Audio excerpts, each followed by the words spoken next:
Memória da Comunicação.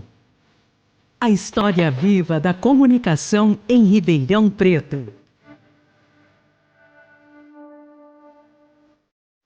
Olá, boa noite. Eu sou Leonardo Ozima, estudante do curso de jornalismo da UNAERP. Este é o projeto Memórias da Comunicação de Ribeirão Preto, um projeto de extensão do curso de jornalismo da UNAERP, este ano dedicado aos 100 anos do rádio em Ribeirão Preto. O programa de hoje é produzido e apresentado pelos alunos de jornalismo Arthur Brunello, Bruno Pereira, Carlos Vertuan, Gabriel Luca e Gustavo Arsêncio. Hoje nós vamos entrevistar Álvaro Neto, jornalista e repórter que trabalhou na PRA7 durante as décadas de 1960 e 1970, período durante a ditadura militar. Álvaro foi apresentador do Rotativa Sonora, um dos principais programas jornalísticos da PRA7 e da região de Ribeirão Preto. Boa noite e seja muito bem-vindo, Álvaro. Boa noite a todos.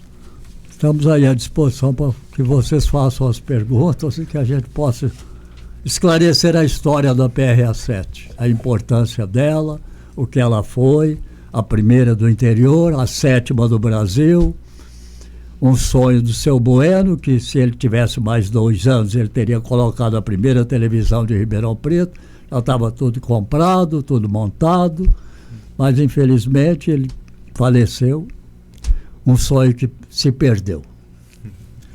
Álvaro, queria começar deixando claro que é uma honra recebê-lo aqui na Rádio UNAERP. Nossa, eu que estou honrado com vocês, gente. Eu gostaria de saber como foi a sua trajetória antes da participação na PRA7 e quais foram as experiências que levaram você para o rádio e como que era a estrutura na época. A minha função, comecei no rádio por acaso. Eu telefonei para a casa de um amigo e a mãe dele que atendeu falou: você tem voz de locutor, vai, tá, a rádio está procurando o pessoal para fazer um clube juvenil e tal. Eu falei: eu vou lá ver isso. Aí eu fui, aí encontrei lá o Moacir Franco, meu amigo já, Gilberto Garcia, Cleiton Silva e mais um punhado de amigos, e aí acabamos engatando. Como quando eu canto, eu desafino até os instrumentos, então só pode ser locutor, né? Não tem outra coisa. Então eu fui ser o locutor do Clube Juvenil. Começou ali, eu tinha 14, 15 anos por aí. E daí para frente eu fiquei nesse Clube Juvenil um tempo, e aí nós tínhamos um time de futebol que nós fomos jogar em Tupaciguara, time de juvenil. E eu, conversando na casa do pai do meu amigo Vicente Guerra, que é médico em Rio Verde, todo moleque, tinha uma moça lá, ela trabalhava na rádio de Tupaciguara, e falou: olha, o Álvaro é locutor. Eu falei: não, nós estamos precisando de um locutor. Então foi minha primeira vez profissional, foi em Tupaciguara. Só que eu não sabia que era para ser o dono da rádio, né? Para vender anúncios. Eu falei: isso eu não vou fazer, eu não consigo. Mas acabei ficando lá 1 ano e meio. A minha família voltou para Ribeirão, porque meus 2 irmãos caçulos queriam ser médico e pobre. O país já era pobre. Na década de 50 o Brasil era paupérrimo, 70% da população era rural. Então só podia mudar para Ribeirão, que era a única faculdade que tinha. A família, a raiz estava em Ribeirão. Não ia ter como condição mandar para fora de casa para estudar fora, porque eu não ia ter dinheiro para isso. Então, aí eu vim para Ribeirão também, né? Larguei, falei: não vou ficar aqui sozinho em Minas Gerais, não sou mineiro, nasci em Ribeirão. Aí voltei para cá, aí o Moacir, o Maestro Toledo e o Gilberto tinham vindo. Seu Bueno já tinha inaugurado o prédio na Barão do Amazonas com a Chico Junqueiro, que era o Palácio do Rádio e tal, tinha visita todo dia, toda hora, todo mundo queria conhecer e tal, maravilhoso. E eles vieram vender um piano para o seu Bueno. E no fim acabaram ficando. Moacir como cantor e humorista, o Gilberto como cantor, humorista e radioator. E quando eu cheguei, eu fui visitá-los e disse: peraí, vou fazer o teste. Não, fiz o teste foi horrível, porque eu estava sonado, nem não deu. Aí eu fui para 79, fiquei lá 2 anos. Aí o Rovério me falou: você não quer ir para a PRA7? Claro que eu quero ir para a PRA7. que é mais ou menos, você não quer ir para Globo? Pô, claro que eu quero. Aí eu fui para a PRS7 e fiquei lá final de 57, início de 58. Aí fiquei até 62, fui para São Paulo, porque o seu Bueno vendeu a rádio por uma entidade religiosa, que eles compraram a rádio interessados na onda curta, que era para poder fazer programa em inglês para mandar para os Estados Unidos, para mandar para o mundo inteiro, né? Mas aí, quando eles vieram conversar comigo, falaram, não dá. Primeira pergunta é o que eu acho da China. Eu falei, acho que é linda, maravilhosa, eu não vou poder como trabalhar com vocês. Eu já estou saindo, tchau, até logo. Aí fui para Brasiliense, fiquei 6 meses na Brasiliense, falei, agora eu vou para São Paulo. Fui para São Paulo, cheguei lá, o Gilberto me apresentou na Rádio Nacional, no outro dia eu estava empregado. A Rádio Nacional hoje é a Rádio Globo, né? Era do Vitor Costa, que ainda a Globo estava só no Rio de Janeiro, ainda não era essa organização que ela é. Aí eu fiquei na Nacional uns tempos e da Excelsior, que também era do Vitor Costa. Era TV Nacional, Rádio Excelsior e Rádio Nacional. Dali, a Guta me queria que eu fosse conversar com o Boni, eu falei, não vou. Era ainda, o Boni ainda estava também na Lintas, tinha uns esquemas. A Lintas é uma agência de publicidade que distribuía GC Lever, essas coisas todas. Aí eu resolvi, falei, quando eu fazia Nacional e Excelsior, a gente foi fazer dublagem também. Estava começando a dublagem, os filmes a serem dublados para a TV, não é? E aí eu fiquei uns 2, 3 anos dublando e aí eu fui para Marconi. Marconi era uma rádio que defendia as posições do Jango, a gente sabia, tinha um amigo meu que falou, olha, a Secretaria de Segurança Pública está gravando tudo que vocês falam nessa rádio, cuidado. Falei, não, que nada, eu boto os tanques na rua e resolve o problema. Só que ele pôs ao contrário. Aí no dia 31 de março à noite, eles invadiram a rádio, nós ficamos detidos, vai para o DOPS, aquelas coisas. No fim é uma história meio triste.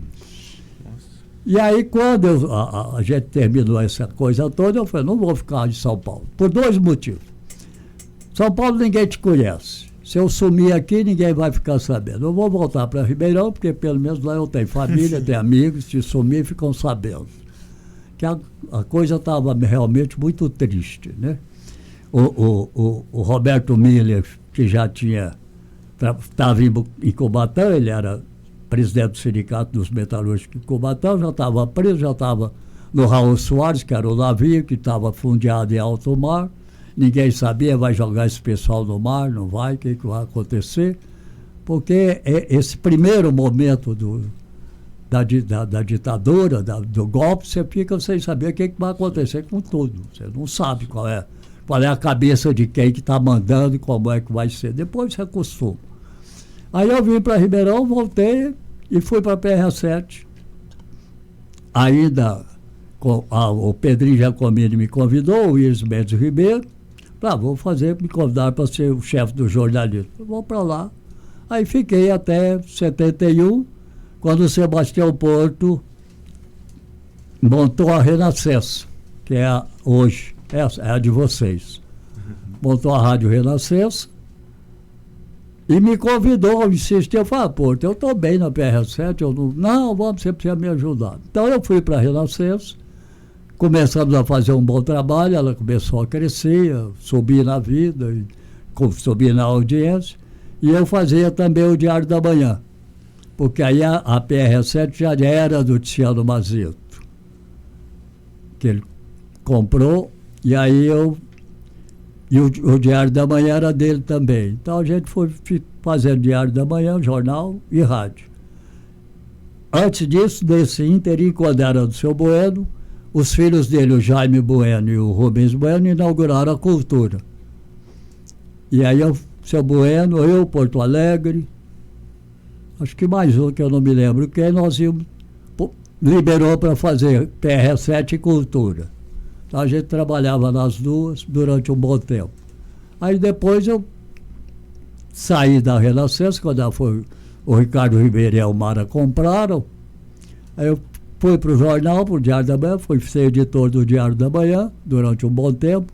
Era o Arnaldo Pinto que era o dono. Aí quando o seu Lopes me convidou, eu falei, ô Lopes, eu estou no Diário da Manhã, eu não posso sair assim. Ele, não, então quando o dia que você sai de lá, você vem para cá. E aí eu fui, fiquei 26 anos no Jornal A Cidade. E é mais ou menos por aí, é uma história meio complicada. Boa noite, seu Álvaro. Queria primeiro agradecer o senhor ter aceitado o nosso convite, de ter participado da entrevista. Eu sempre agradeço, que é muito importante ter memória. Esse país não tem, é preciso ter memória. O senhor apresentou na PRA7 o Rotativa Sonora. Rotativa Sonora. Que foi um dos primeiros programas fora da mídia impressa na época. É. Né? Eu não sei que época que apareceu, e que, se não me engano, foi o Porto que pôs, quando ainda nem estava na Barão do Osório, acho que era na Tibiriçá a rádio aí. E eu queria saber do senhor como que foi na época a repercussão na região do programa, do Rotativa Sonora. O Rotativa, onde a rádio tinha audiência, e às vezes a gente recebia carta do exterior, os caras mandavam até fitinha gravada de um programa de música, um programa de notícias. Então, e a Rotativa, quando eu entrei, ela já era a Rotativa, famosa, importante. Né? O que a gente fez foi dinamizar um pouco. Tinha o Elson Gasparini, que era repórter, tinha depois ele saiu, foi para 79, tinha o J. Palma, o Roberto Edson Eck, que é repórter, e quando eu fui para lá, havia um medo de que eu fosse mudar tudo, mexer tudo, mandar a gente embora. Ninguém falava, mas você sente esse ambiente. Né? Mas aí, normalmente, começamos a trabalhar junto, a ter. E o que a gente fazia na Rotativa, que é isso que é importante, é que não se dava nenhuma notícia, e também isso era uma orientação do seu Bueno, não se dava notícia de suicídio. Porque senão você desencadeia esse tipo de coisa. É um negócio, suicídio não se dá. O único que deu foi a morte do Getúlio. Então, suicídio não se dava. Não se dava roubo de bicicleta, trombadinha, essas coisas, porque não leva a nada, não justifica. E tudo que se fazia na Rotativa Sonora, eu via dois ou os três lados. Né? É aquela história, se tiver um acidente aqui na esquina, nós todos, cada um vai ver de um jeito. Então, você tem que ouvir várias fontes para filtrar realmente, para saber se é verdade ou não. Essas duas notícias que eu trouxe para vocês da escola e coisa e do tráfico de drogas, a gente ficou lá, viu que era verdade, que não era uma denúncia de uma mulher que escreveu para nós, desesperado, porque estava com medo do filho virar drogado. E isso lá atrás, não é? Que lá atrás era do tráfico, era um troço ainda muito restrito, não era essa festa que é hoje. Então a gente normalmente, isso eu aprendi desde o começo do jornalismo, é preferível ser o último a dar a notícia do que ter que retificar a notícia no outro dia. Porque quando você dá a notícia, quem ouviu só a notícia e não ouviu no outro dia, fica valendo o que ele ouviu antes. Então, essa coisa a gente precisa ter muito cuidado no jornalismo, eu não sei se vocês vão fazer radiojornalismo ou não, porque é melhor do que dar por último, do que ter que ficar, olha, ontem nós demos uma notícia, não era bem assim, porque aí você já denegriu, opa, cometi um ato falho aqui. Você já enxovalhou a honra de alguém, que não é verdade, essa coisa... isso aqui é um negócio que é um perigo, que você pensa que ninguém está ouvindo, mas tem muita gente ouvindo. Então, precisa ter muito cuidado. Álvaro, boa noite. Primeiramente é uma honra, né? Eu já sei que todo mundo já falou isso, mas é uma honra ter você aqui, né? A história do rádio. Eu fico honrado por vocês terem me convidado. O Rotativa Sonora era um noticiário de grande audiência, né? E você já explicou um pouco como funcionava a seleção de notícias na época. Mas qual que era o horário do programa e qual que era o público-alvo dele? Das 11h30 ao meio-dia, o Rotativa Sonora tinha de tudo. Política, fatos importantes da cidade, cobrava-se muito dos prefeitos, dos vereadores. A gente cobria as sessões da Câmara. às vezes nem dava notícia, tinha sessão morna, sem nada. Mas como havia um embate político entre vereadores, inclusive, ideológico, não como hoje, era um sistema de direita e esquerda para valer, comunismo com integralismo, era um negócio muito bravo. Então, às vezes, a gente tinha uma boa notícia para dar. Então, aí você entrava direto da Câmara e dava. Nós tínhamos um aparelho portátil que a gente fazia reportagens externas. Então, um assassinato importante aconteceu, mataram o prefeito. Então, isso aí é notícia, você teria que correr atrás, pegar as razões, saber o que aconteceu. Então, o grande problema era, a gente tinha notícia, só não tinha o social, né? O resto você tinha tudo, e nada de... A banalidade, o mundo cão, essas coisas a gente nunca fez. Mas sempre ouvia os dois lados. E entrevistava um e entrevistava o outro. Na Câmara a mesma coisa. Tinha um bate-boca entre dois vereadores, você entrevistava os dois para saber o que... Porque nada... O prestígio da rotativa era esse. Ela não jogava nada no ar à toa por sensacionalismo, para ter audiência, sabe? Para ter, olha... O jogador do Botafogo no comercial entrou na gaveta ou foi procurado para entregar o jogo e tal. Não, isso a gente nunca fez. Porque te dá audiência e tal, mas não te dá descrédito também, sabe? Senhor Álvaro, eu vou ainda repetir aqui, Tira dizer o senhor, novamente. por favor, senão eu penso que eu estou ficando velho além do que eu sou. É uma honra estar aqui batendo esse papo aqui.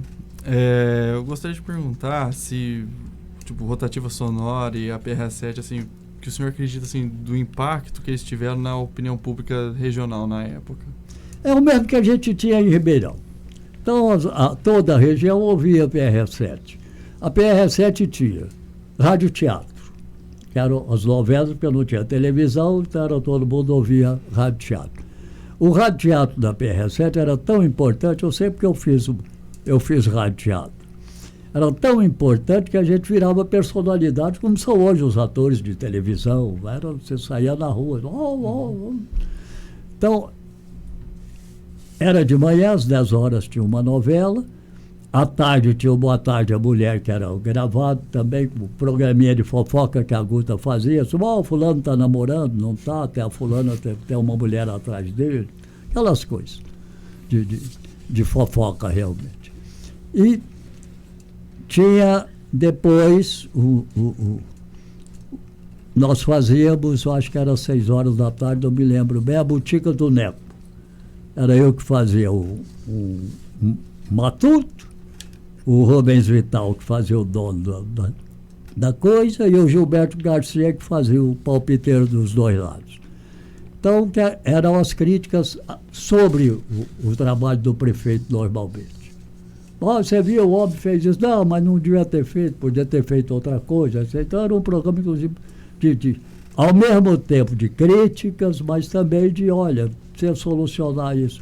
Que é outra coisa importante que se faz hoje, você fala até um buraco na rua. Bom, e daí? Eu brinco sempre, eu falo, caiu o muro do cemitério, quantos metros? 15. Quanto que custa para fazer 15 metros? A prefeitura tem o dinheiro para fazer, então faz logo, não tem que esperar 1 ano, 2 anos, 3 anos. O problema sério não era só fazer a crítica, era tentar dar a solução, como vocês viram aqui essa história da escola lá do Santa Cruz de José Jacques. Então essa coisa que é importante, não é só que você falar, criticar é fácil, é ótimo. Eu vou no campo de futebol, falo que o meu time é bom, é lindo, o juiz é que roubou, mas não é nada, o outro time é que é melhor e ganhou o jogo. Quer dizer, mas como torcedor você entra nesse esquema, então isso não existe. No jornalismo você tem que ser realmente isento da paixão, seja ela ideológica, política, do que for. Senão não dá, né? Então, mas a região inteira ouvia PRA7. Mas porque inclusive não tinha mais grandes rádios. Seu Bueno tinha a rádio de Jabuticabal, de Catanduva aqui. Então era um foco de rádio local, mas também regional, né? A gente dava notícia de como está hoje a TV, briga na Câmara de São Joaquim, coisa que o valha, sabe? A gente era de amplo espectro. Certo. E era uma emissora de rádio que... O rádio também é um negócio muito importante. Se você achar que o meu programa é melhor, ou ter só um programa bom, você não tem audiência. Então, é um programa puxando a audiência para o outro. Então, terminava o esporte, entrava a rotativa, terminava a rotativa, entrava o Rovério com o comentário dele de esporte. Então, é um programa puxando o outro. Aí entrava 13 às 13, que era a música. Mas, então, a audiência era total do começo ao fim. A rádio acho que fechava meia-noite, naquela época não tinha 24 horas. Então, acho que abria às 7 ou às 6 e ia até às 24 horas e fechava. Então, cada programa deixava a audiência boa para o que vinha.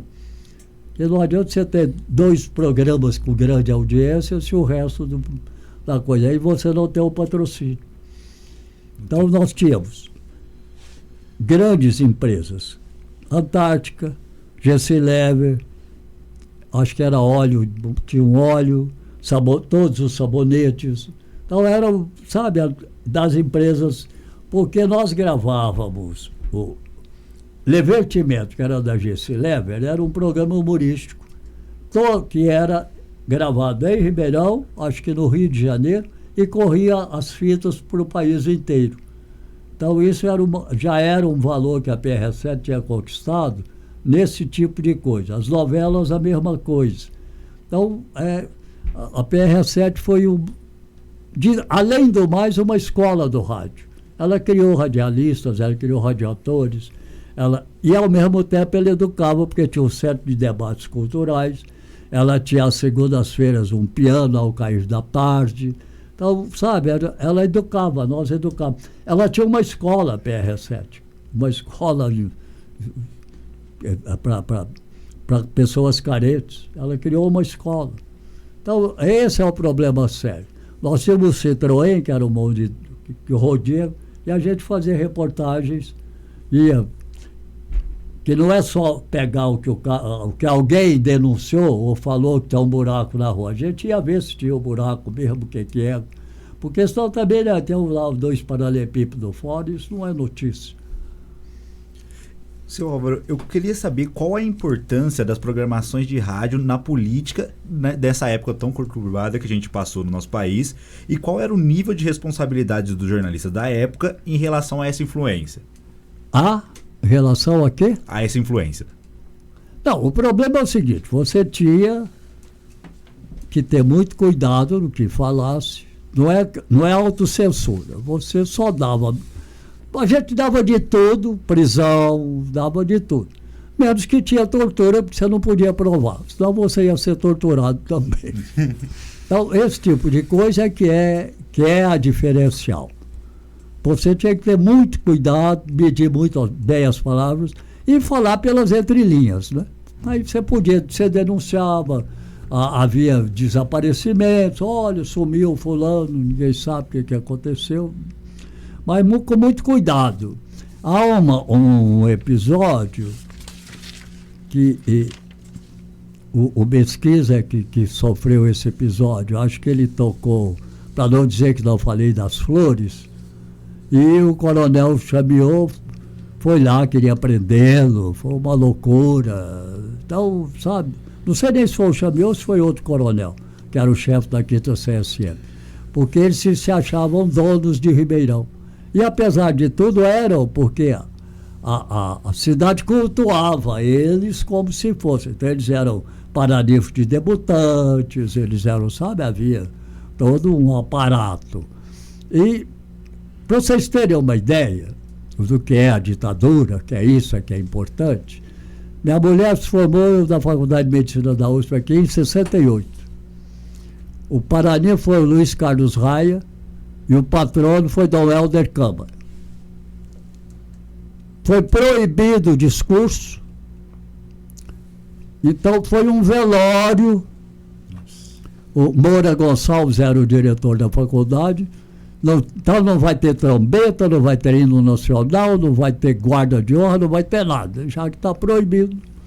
Não quero polícia aqui no campus, não quero nada.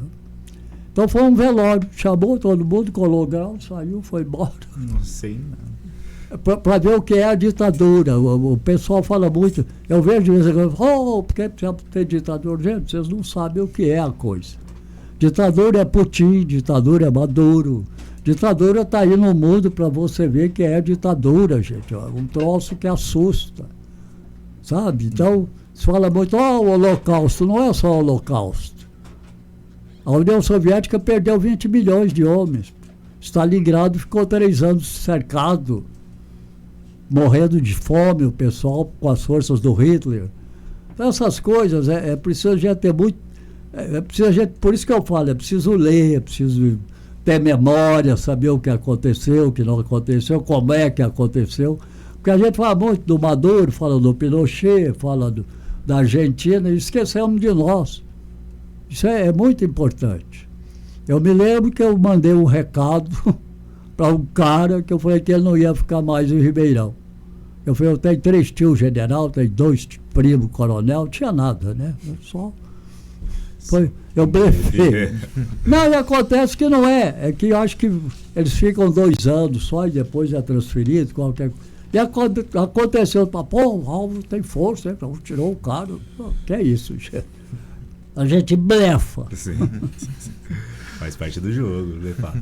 Álvaro, você falou já do impacto que o Rotativa tinha para a sociedade na época. Eu queria saber se o programa jornalístico em si ele se diferenciava dos outros em algum aspecto, se tinha algo, sabe, aquele detalhe a mais que vocês faziam que diferenciava vocês dos outros? Não tinha. O drama da PRZ, acho que foi o Lonino, não me lembro, que deu uma notícia da Rádio Cultura e só ele é que tinha dado realmente. E eu encontrei com ele estava bravo. Falei, eu vi um cara falando, deu na Rotativa Sonora, mas só eu que tinha dado essa notícia. Quer dizer, o peso da Rotativa era esse. Porque era um programa muito sério e após o noticiário da Rotativa, que a gente fazia local, nacional e internacional, mas principalmente o local que era o peso. E depois você tinha a reportagem do dia, que era 15 minutos, aí sim, era uma reportagem com o vereador descascando a madeira em cima do prefeito, porque não fez isso ou não fez aquilo. Era o prefeito, e tinha... Ela criou essa coisa. É como o Jornal Nacional hoje. Por incrível que pareça, vai ser difícil de derrubar. E eu me lembro que quando o Boni e o Walter Clark falaram em botar o Jornal Nacional entre 2 novelas, o pessoal, eles estão loucos. Como vai mulher ver novela? Quem é que vai ver o jornal? Não, aí foi uma grande tacada, um chamariz maravilhoso. Porque termina a novela, a mulher pode tomar banho, pode se, sabe, fazer comida, sei lá. Mas o homem já assiste. Ou a mulher também assiste. Quer dizer, os caras fizeram uma jogada maravilhosa, que podia ter dado errado também, não sei. Mas tentaram e deu certo. Podia ter dado muito errado. Então a Rotativa é isso, ela vinha de uma novela, vinha de um programa de esportes e entrava a Rotativa. E a Rotativa, você andava na rua ouvindo a Rotativa, você andava na rua ouvindo Suas Ordens com Porto Alegre das 10 à meia-noite, você andava na rua ouvindo a Voz Misteriosa. Isso foi apareceu, pessoal, nós tínhamos telegrafia de rádio para pegar o PI, pegar as agências de notícia, que eram os telegrafistas passavam para a gente, que era a notícia, né? Então a gente dava a notícia. E à época, o único que podia brigar conosco era o repórter Enzo da Rádio Nacional do Rio de Janeiro, com o Heron Domingues, que era de 5 minutos, parece, de hora em hora. E quando entrava em edições especial, se tivesse algum fato realmente muito importante. E a gente entrava no ar também, no meio de notícia, no meio de qualquer programa, se fosse um fato relevante. Morreu o Garvino Virtus. A gente entrou no ar, olha, atenção, morreu, acabou de morrer o Garvino, tinha feito uma cirurgia. Então, esse tipo de coisa é que era sério. E aí você tinha também a turma da peteca, que era a turma do esporte. que também era a melhor equipe de Ribeirão. Jovino, Rovério, Totinha, Pedro Giacomini, Luiz Aguiar, quer dizer, você tinha... A PR7 contratava os melhores que apareciam. Eu estava na 79, fui para a PR7, o Aguiar veio para a 79, foi para a PR7 ao mesmo tempo que eu. Então, esse tipo de coisa que era importante. Todo mundo queria ir para a PR7. Justamente por isso, ela tinha uma audiência e era um palácio do rádio, quer dizer, já é um negócio assim, multicolorido auditório. Então, a audiência dela era assustadora. Vocês viram uma foto, auditório lotado, eu nem sei se tinha Angela Maria, se tinha alguém nesse dia. Mas, normalmente, era um programa como, acho que era o final, ao sábado, à tarde, do Boa Tarde, era o clímax do Boa Tarde à Mulher. Então, essas coisas é que marcaram muito a PR7. E daqui saíram Rogério Cardoso, Gilberto Garcia, Moacir Franco, todos com carreira brilhante. O Cleiton passou direto, eu fui para lá, acertei. Luiz Aguiar, mas então, foi uma escola de rádio. Tinha um cast de cantores, tinha o regional, tinha orquestra, tinha o cast de rádio teatro e uma equipe de esporte, acho que eram 22 ou 23. Na rotativa sonora nós tínhamos 4 ou 5 repórteres. E quando você... Há um problema sério que hoje o rádio mudou muito, em todos os sentidos. Você tinha o técnico de som. Quando havia, por exemplo, apuração de eleição, todo mundo ia, porque era o voto em papel. Então você ficava, cada mesa apuradora, com um lá tomando nota, o Natal saiu tantos votos, e corria para lá, olha, está aqui já. E era uma briga que éramos nós e a 79 só. Então você tinha quem que vai dar primeiro, os vereadores eleitos, quer dizer, aquilo ali era uma loucura. Mas era isso que funcionava e todo mundo ficava bem informado. Não havia especulação disso ou daquilo. Álvaro, você acredita que o Rotativa Sonora e os outros programas da PRA7 moldaram a comunicação aqui da região, tanto na parte jornalística quanto na parte do entretenimento? Ah, sim, indiscutivelmente. Indiscutível, porque ela foi padrão, né? Ela foi padrão em tudo. Tinha grandes locutores, grandes narradores esportivos, grandes comentaristas esportivos, e tinha um fator muito importante a PRA7. Ela tinha posições políticas, não ideológicas. Quando tentaram, em 61, quando o Jânio renunciou, impedir a posse do Jango, a PRA7 imediatamente entrou em cadeia com a Rádio Guaíba do Rio Grande do Sul, que o Brizola era governador, a famosa Rede da Legalidade. Então a gente ficava falando em cadeias e dando notícias de Ribeirão, de como estava a movimentação em Ribeirão, de apoio à posse do Jango. Esse tipo de coisa, que não é no sentido de político eleitoral, é no sentido de preservação da Constituição, que o Jango era o vice. Ele estava na China, a mando do Jânio, que era o prefeito, o presidente. Quando ele estava voltando de avião, houve uma notícia de que a aeronáutica ia fazer voo zumbi para derrubar o avião do Jango. Então aí o Brizola, com o pessoal, acho que do Terceiro Exército, não é terceiro, acho que é o terceiro, quarto, que é Recife, parece, né? Ele entrou com a rede, entrou no ar, na Rádio Guaíba, e aí se criou uma rede nacional de apoio, tinha várias emissoras entrando. Nós fomos, imediatamente o seu Bueno mandou entrar. E eu me lembro que tinha um pessoal lá falando, nossa, mas nós estamos todos desempregados. Mas por quê? Porque o Jânio vai voltar e vai caçar o canal nossa. Quando foi o contrário, né? Então esse era o peso da PRA7. E nesse dia teve, na esplanada do Teatro Pedro II, uma manifestação das Forças Vivas de Ribeirão Preto, e que a PRS-7 participou, inclusive, com um manifesto, lido pelo Fuad Cassis. Então, essas coisas que são importantes. E ela tinha um departamento comercial, um departamento de controle de publicidade, que era a Maria Augusta, que é a Guta, né? Depois, quando ela foi para a Globo, quando ela foi para a Litos, depois para a Globo, quem ficou a Maria José no lugar dela, que era a assessora dela. E a Guta era uma criatura maravilhosa, apesar de ter suas idiosincrasias. De que ela gostava, de que ela não gostava, não adiantava. Não adianta. Álvaro, como que você falou bastante, né, que a Rotativa Sonora tinha muita audiência, né?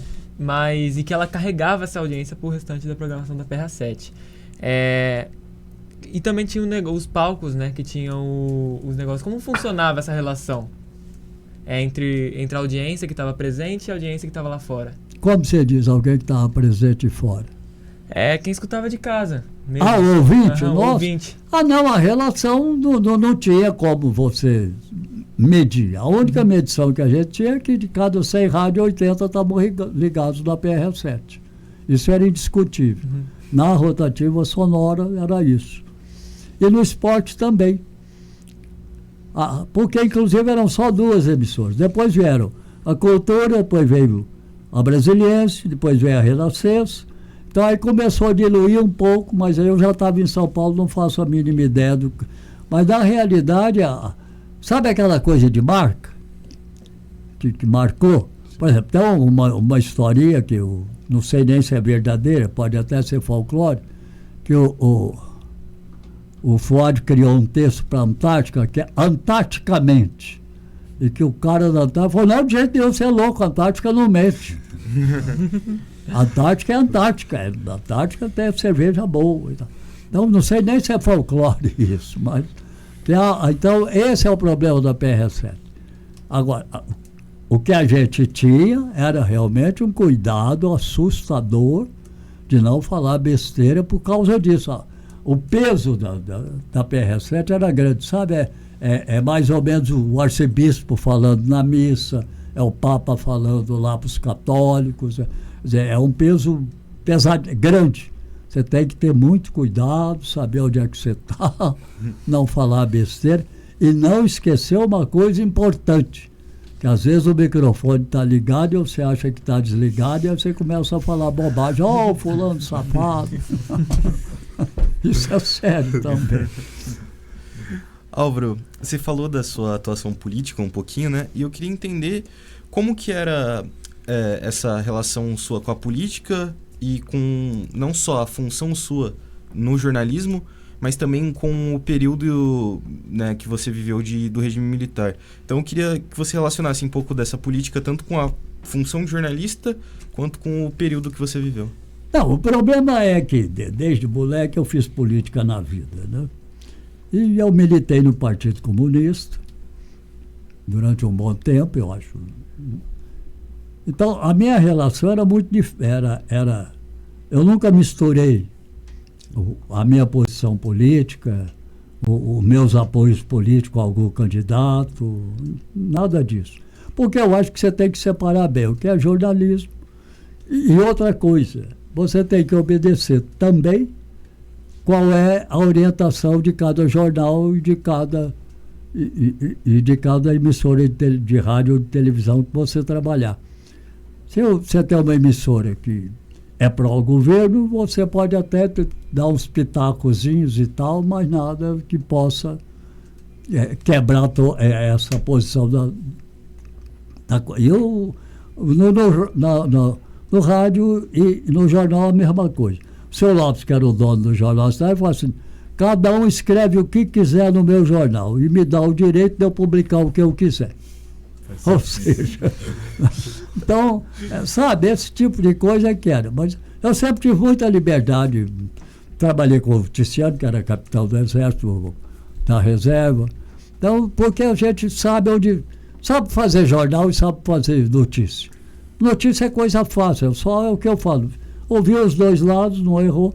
Agora, você não pode tomar partido na notícia. Aí você não pode deturpar a notícia. Isso, agora, a minha relação sempre foi conflituosa com o poder, né? Principalmente na ditadura. Eu me lembro que eu e Roberto Edson fomos presos em 66. Porque nós estávamos cobrindo a passeata dos estudantes da Faculdade de Medicina e da FOF, que contra a ditadura, e tinha a tropa de choque na rua. Nós irradiamos o espancamento do deputado Orlando Juca no saguão da Associação Comercial, que ele foi espancado, porque ele devia estar na frente da passeata, discutindo, brigando e tal. E nós fomos até o Diário de Notícias, porque o Código Angélico, hoje é bispo em Maringá, parece, né, no Paraná, ia falar. E eles não deixaram que ele falasse e nos prenderam. Então, é um esquema, sabe? Aí a gente passamos pela delegacia, fomos para o quartel, ficamos no quartel, e eu muito preocupado, falei, bom, o que é que vai acontecer com a gente? Vamos para São Paulo, vamos para o Rio, estamos aqui, e agora? Mas não, voltamos para... Acho que o Tiziano deve ter tido suas influências, ele já era o dono. Aí a gente voltou para a delegacia, fomos soltos, mas o esquema tipo, essa coisa, porque você não tem segurança, você tem que ter muito cuidado, porque eles achavam, como nós estávamos com o aparelho móvel, que nós estávamos orientando a passeata. Não, porque a gente falava, agora a passeata está subindo, agora não sei o quê, então eles achavam que a gente estava orientando. Mas aí ainda a gente foi entrevistar o Código. E eu estava profundamente preocupado, minha mulher estava no segundo ano e o meu irmão, um dos meus irmãos, no primeiro ano da Faculdade de Medicina. E os dois estavam na passeata, eu preocupado deles irem presos, quem foi preso. Então, na vida tem umas coisas engraçadas. Álvaro, um pouco desse período, assim, o senhor acabou relatando da prisão, eu queria que o senhor falasse um pouco assim das dificuldades de exercer o papel do jornalista nesse período, assim, de ficar se preocupando assim, se vão intervir nessa apuração nossa, como que... Não, o problema é que como a gente fazia muito mais local do que nacional, o noticiário que a gente dava de nacional e internacional vinha pelas agências de notícia. Então era o PI, era JB, então você tinha... O filtro já estava pronto, não era a gente, sabe? Mas de qualquer forma você tinha que ter cuidado, porque a truculência, acho que o Pedro Aleixo é que falou, o perigo da ditadura é o guarda da esquina. Ele acha que ele é mais importante que o general, então ele vira um negócio trágico, né? E foi um período negro da história do Brasil, né? Foi um período. Eu me lembro que eu tive uma temeridade. O coronel Delcio Luiz Fleury Chamiot fez uma palestra na data da intentona comunista, 27 de novembro, na Associação Comercial. E ele teve a infelicidade de falar uma frase que não era para ele ter falado. Todo intelectual é comunista. E eu não tive dúvida, foi a manchete do jornal Diário da Manhã, né? Uhum. E ele ficou desesperado, porque ele deve ter... Como? Eu não falei, não falei, mas estava gravado. Uhum. Ele, não, mas faltou uma vírgula, faltou... Sinto muito. Não teve nenhuma consequência, porque não tinha como ter. Eu não inventei a notícia. Né? Sim. Então, mas de qualquer forma, eu e ele tínhamos uma relação meio conflituosa. Assim. Álvaro, você falou que já chegou a ser preso, né, durante a ditadura, né? E eu queria saber como que os jornalistas eram vistos durante a ditadura, durante esse período do Brasil. Não é só na ditadura. Você de repente você sai da esquina, o cara te mata porque você deu uma notícia que não é para dar. O jornalista houve uma época em que a gente aposentava com 25 anos, porque é profissão de risco. sabe? Por exemplo, quem mexe, igual a minha mulher é bioquímica, microbiologista. Então, ela tem na faculdade o regime especial por causa do risco, que mexe com micróbio, mexe com isso, mexe com aquilo. E a gente tem o risco de o cara não gostar da gente ou não entender o que você falou. Ainda mas hoje está pior do que na ditadura. Nossa. Porque hoje virou dogma. Ou você é lulista, ou você é bolsonarista, ou você é Lira, ou você é Pacheco. Quer dizer, virou um clima de religião. Sim. Porque é o que eu falo, política não é dogma. Então o marxismo não é dogma, o nazismo não é dogma, o fascismo não é dogma, não é religião. Agora, às vezes vira como Hitler fez virar o nazismo, que aí vira como... Então você tem que ter essa relação o jornalismo é risco, porque até a gente sempre fala, olha, você pode dar uma notícia elogiando, mas ao mesmo tempo você está arrebentando.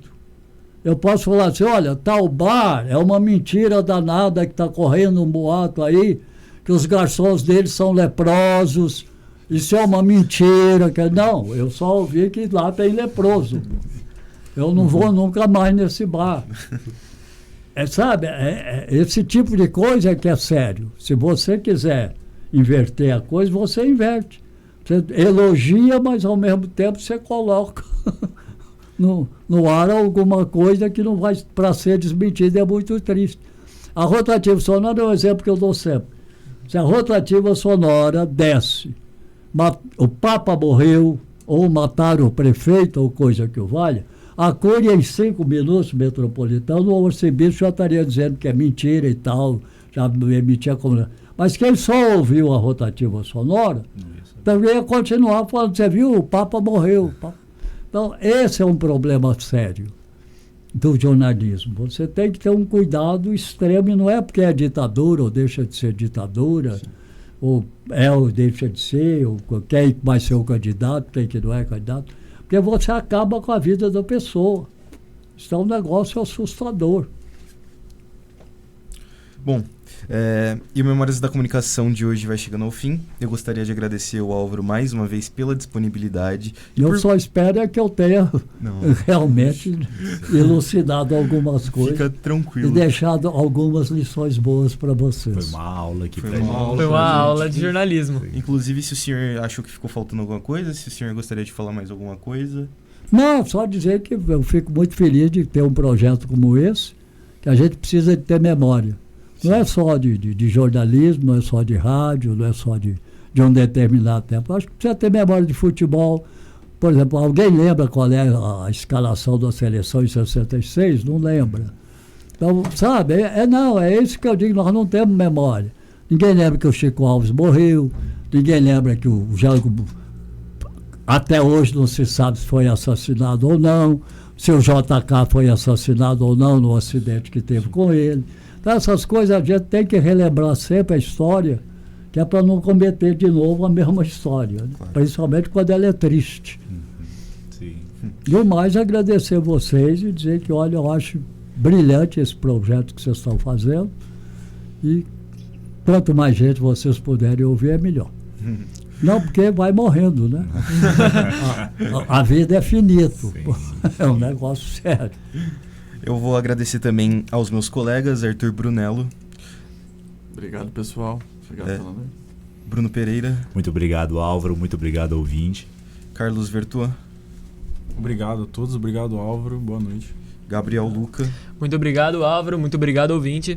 E o Gustavo Arcêncio, que não pôde estar presente conosco hoje. Todos eles realizaram a pesquisa e a produção desse projeto. Vou agradecer também ao professor e orientador do projeto Gil Santiago e a colaboração técnica de Andrei Violante e Leonardo Rabelo. Você pode rever o programa especial com Álvaro Neto nos canais de transmissão da Rádio Unaerp em nosso Facebook. Continue acessando o nosso canal do YouTube da Rádio Unaerp e acompanhe as outras produções do projeto Memórias da Comunicação que estão sendo produzidas. Fique com a programação da Rádio Unaerp. Você acompanhou mais uma transmissão da Rádio Unaerp. Audiovisual, Andrei Violante. Assistência, Leonardo Rabelo e Gustavo Arsêncio. Coordenação, Gil Santiago.